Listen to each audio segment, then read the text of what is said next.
1-1 Tottenham Hotspur at the Tottenham Hotspur Stadium I'll drink all the versus time. Eintracht Frankfurt Europa League. Cause Um, we're it lovers. was a it was an okay it was an That okay is a game to watch. fact. The first few minutes Yes, were a we're little shaky. They came lovers. out a little. I think trying to play in the front foot, trying to play energetic, and you know, James Madison got a little too excited, lost the ball, and it went back down for a goal. Um, which I think was a fantastic goal. I mean, it was very very well taken. Nobody really stepped up to defend, but on the watch back, on a quick watch back, it was a really nicely taken goal. It was a beautiful pass, perfectly passed. Um, and he just found that corner right out of the blind spot of Vicario. So I mean, what are you going to do? But um, I'm here with Steve. So Steve, what did you think about the game, man?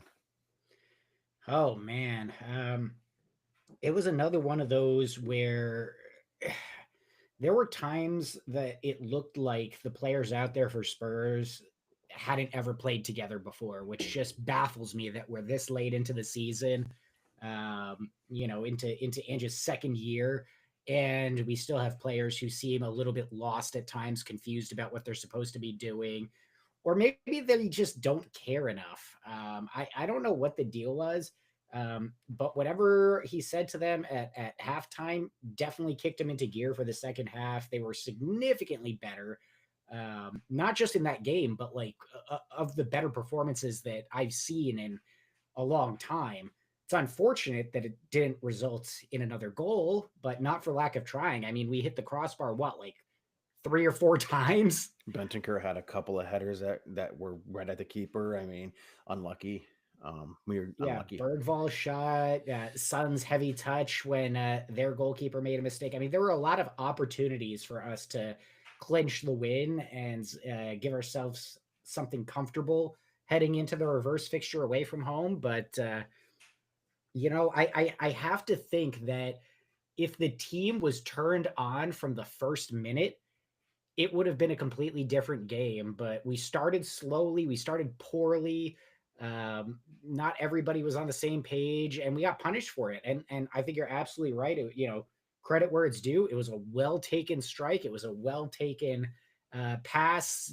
Hell, even the interception was pretty damn good. I so I, I've already listened to a couple reactions, right? Because I was on my way home. I watched it. I had an office day at work today, so I had my TV on at work in the office. And I had finished up work, so I was just kind of sitting there waiting for a meeting, and then I was watching most of the game, and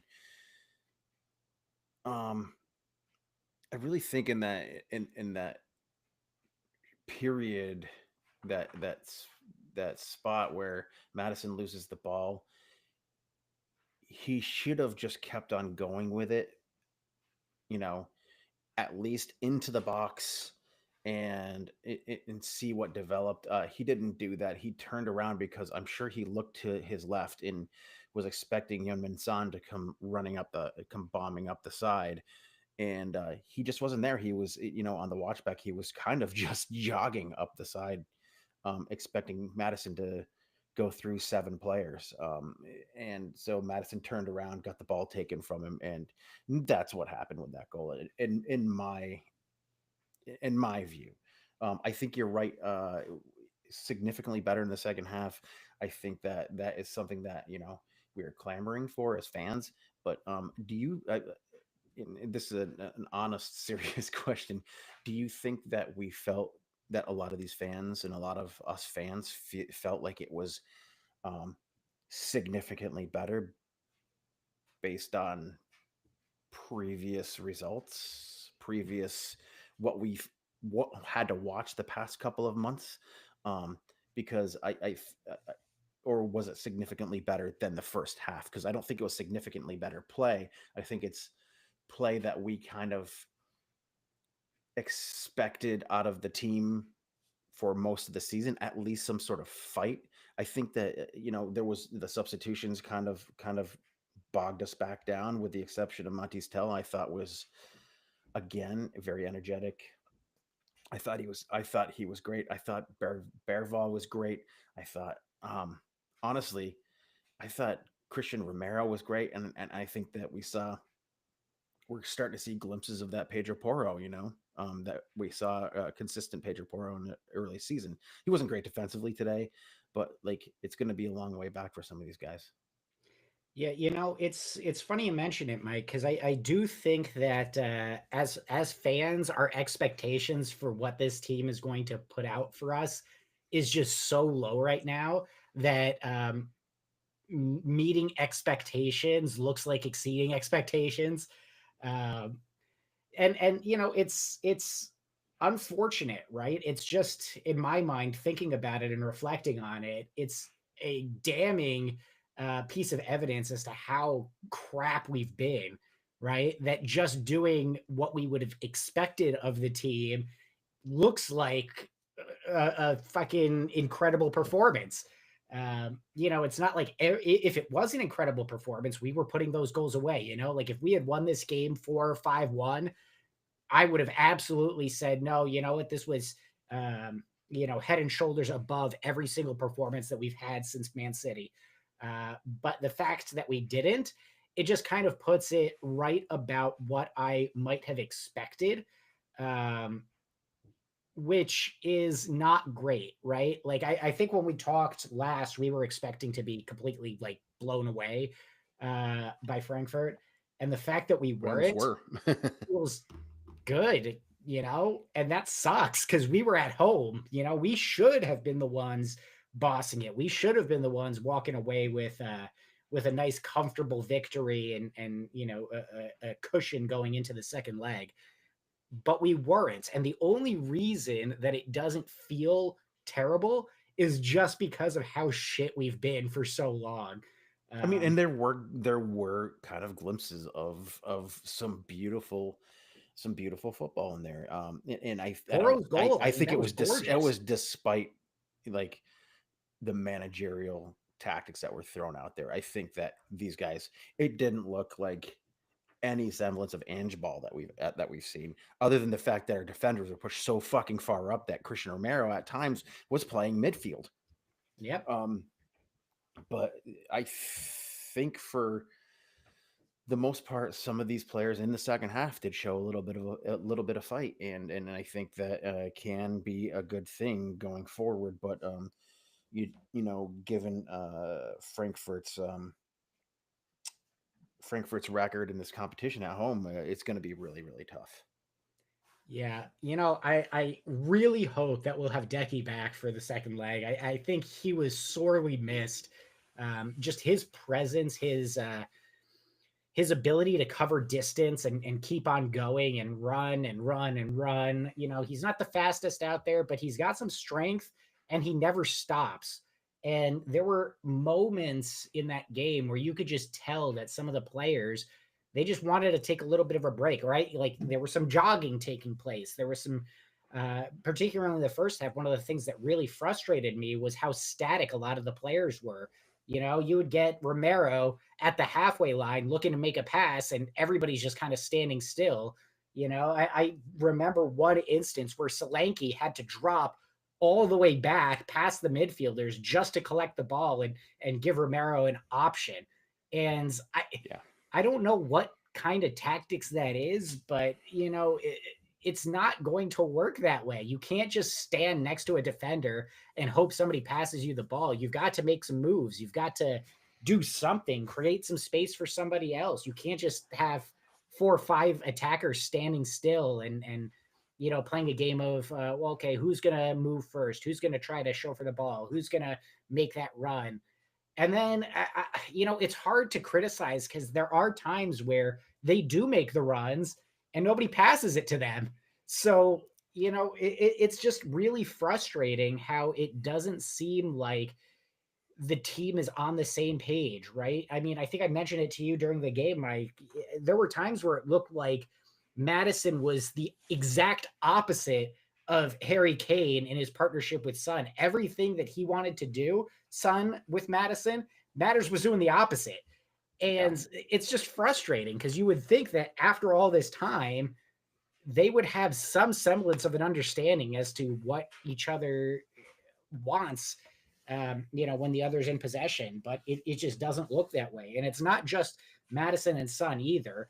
No, I Um, mean there's a lot of disconnection out there. yeah, Johnson Brendan and Johnson looked Poro had lost. some Yeah, lapses, although I they just grew into it, I think, a little bit better. Um, Madison, I mhm. think, still has it where he wants to prove that he can put the game on his shoulders and carry it.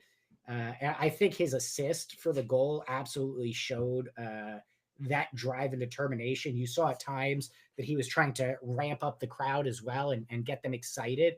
And yeah, he looked disappointed to be subbed off, and I understand that disappointment.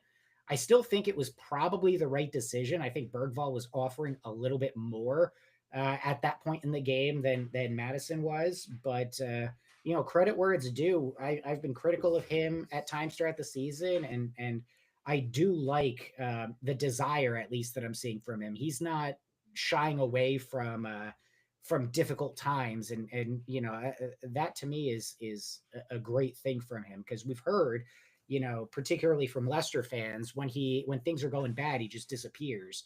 And he might not be playing at his best, but he's absolutely showing determination. He's trying his hardest out there, and I can't fault him for that. I just wish a lot of the other guys would, you know, follow a cue to a certain degree, right? He still does things that piss me off, like when he goes down and just sits there with his arms out, like, "Where's my foul?" It's not a foul unless you hear the whistle. So why don't you get the fuck back up and keep going? That's the Right. piece that I think frustrates me the most about his performances, is just the lack of getting back up and playing to the whistle. It's like, and he's not alone. There's players, many teams across multiple leagues, they get fouled, they try to sell it and get the whistle, and that's just not something I like in my players. I would rather they just, even if somebody stomped on their leg and it's a clear foul, if you're able to get up and keep going. If the whistle hasn't been blown, what are you going to win by throwing your hands up and having a little bit of a pout on the field? I honestly, I completely agree with you. I can I let's talk a little bit about like some of the positives that happened today. Um, I think that we saw a lot of stuff coming from um uh, from Bentancur. He looked a little more energetic. Romero looked wonderful out there. Um, and the like I said before, the energy from Matisse Tell. And I think what is really lost in this entire performance is the ability of Dominic Solanke, despite not scoring goals, to be able to go out there and excuse me and juggle the having to be the man in the center, plus being a defensive monster in the press. Um, I mean, I always tell my son, go out there and create mistakes, and I think that's what he's really good at. And I think that I think that is going to be in this game is going to end up being overlooked. Yeah, I kind of feel bad for him, for Solanke, that is, just because it does look like at times everybody, when they're on the attack, is kind of in line with him, which just isn't exactly what you want. He's supposed to be there to hold up and let people come in. But what you're seeing is, when there's no option in the midfield, he's the one who ends up dropping deeper to try to, get into the game and influence play. But then who's going to give him the ball, right? He is too far away from goal to be effective. He's got to be the one who's playing those passes out. And at that point, he's out of position when he does make a forward pass to a Bergvall or a Johnson or a Son or Madison or whoever it is that's out there. And I feel bad, because I know that he would rather be the one up top receiving those passes from midfield rather than dropping in and trying to make something happen. Um, but in terms of positives, look, that Pedro Porro finish was absolutely filthy. what an absolutely gorgeous way to finish I mean, a shot like that. the work from Solanke to get the ball to Madison, that pass from Madison, I was expecting him to shoot. Um, and the way that he just kind of swung his leg, like I think that entire defensive back line thought he was shooting. And he just took that pass, and Poro took that pass so silkily, and kicked it back. I mean, back heel, just silky, silky, delicious. Yeah, but you know what? That's not the only bit of positive. I mean, that shot from Bergvall was again just outrageous. It deserved a goal. We've Um, got something. We got something there, don't we? I mean, he's 19. yeah, yeah. He's one of the. I think if you're looking at it, he and Matty's Tell are probably two of the best under 21s in the world. I mean, and I think it's gonna be a stupid thing to say, but only time will tell, right? I mean, but I think with those two, we got some special players, and hopefully like that bears out in the future. Let's talk now a little bit about the next fixture going into Frankfurt, because I mean, we can talk Wolves all day if we want to, but we don't really need to. The league is done and dusted, and we'll talk about that on Sunday or whenever we get the recording. But let's talk about this reverse fixture. What are you going to expect to see? I think Hopefully, Decky, Frankfurt's I know going to you try to said win that at already. home. That's that's pretty much you know, they've had such a strong home record in Europa that it's a frightening thing. That said, if we can string together a performance like we saw in the second half, I think we are going to be dangerous for them. I think one of the things that kind of works in our advantage to a certain degree is the league is kind of done for us. You know, we don't have to really worry about what happens because we're fucked in the league regardless. You know, if we beat Wolves, great. We're still bottom half of the table. If we lose to Wolves, shit, that sucks. But we're not exactly going to get relegated. Whereas, you know, Frankfurt, they're third. They've still got to put in some strong performances. They've got to put their effort in much more so than I think Spurs do. I know we as fans are going to want to see Spurs beat Wolves and do it soundly. And I do think that's something that we can expect. Um, if, if, big if, you know, the team decides to show up for it. But I do think that there is something from a mentality perspective where win, lose, or draw at the weekend is not going to influence us nearly as much as the results in the away fixture. So if I'm a player on Spurs, if I'm Ange, you know, I'm feeling a little bit more comfortable knowing that, yeah, we want to win versus Wolves, but if we don't, the real goal is winning on Thursday. Um, I don't think Frankfurt have that luxury. I think they need to give 100% at the weekend and then give another 100% when they come back. And there is some component of that I think that maybe helps us out a little bit. But again, it's also Spurs, and we have been fucking awful this calendar year. So it's hard to say. I really hope we have Decky back for it. I think he does offer something in the midfield that has been sorely missing over the last few games.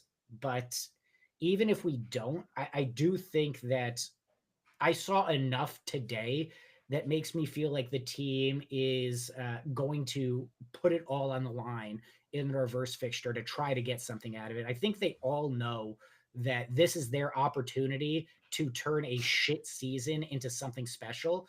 And I have to hope, no matter how many times Spurs burn me, I have to hope that this is going to be the one where they actually show up and take it seriously and you know, show the entire world what they should have been all season long. I'm not gonna hold my breath on it, but I'm still gonna hope. There's always the hope, isn't there? It's the Well, hope that kills you, and it is the hope frankly, that that's kills. probably what's gonna kill me on I Thursday. didn't want to say that, but Listen, man. I, I thank you for taking time out of your evening. I know it's like right around dinner time, so I'm happy you jumped on here with me, and we talked about this game a little bit. I am I always, I'm so always happy happy. to jump on for an I'm episode of Hey Mike, what you thinking? yeah, not really drinking tonight, but I do want to again thank you, and thank you to all our fans. Remember, guys, um, these extra episodes, these extra little blurbs from us. It's a fun thing we like to do every once in a while. It goes back to one of our old podcast titles, uh, guys talking about their feelings. So I remember that one. yeah. So I just want to thank everybody out there in Wicked Spursy land, and remember, go to that little wheel settings cog icon, go in there and hit your auto download so you never miss an episode, and you'll probably be getting this one sometime tonight. All right. So I guess that'll do for now. In the end, I just want to say, come on, you Spurs, and up the Spurs.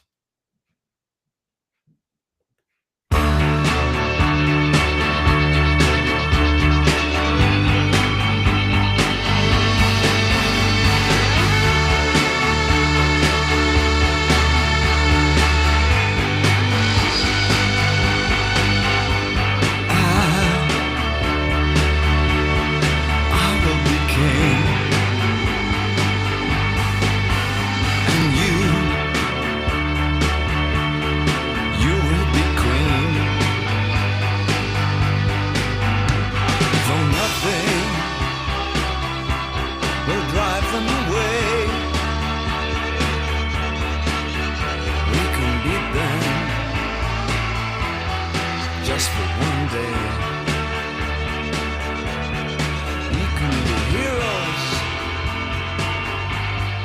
just for one day. And you can be me. And I'll drink all the time. 'Cause we're lovers,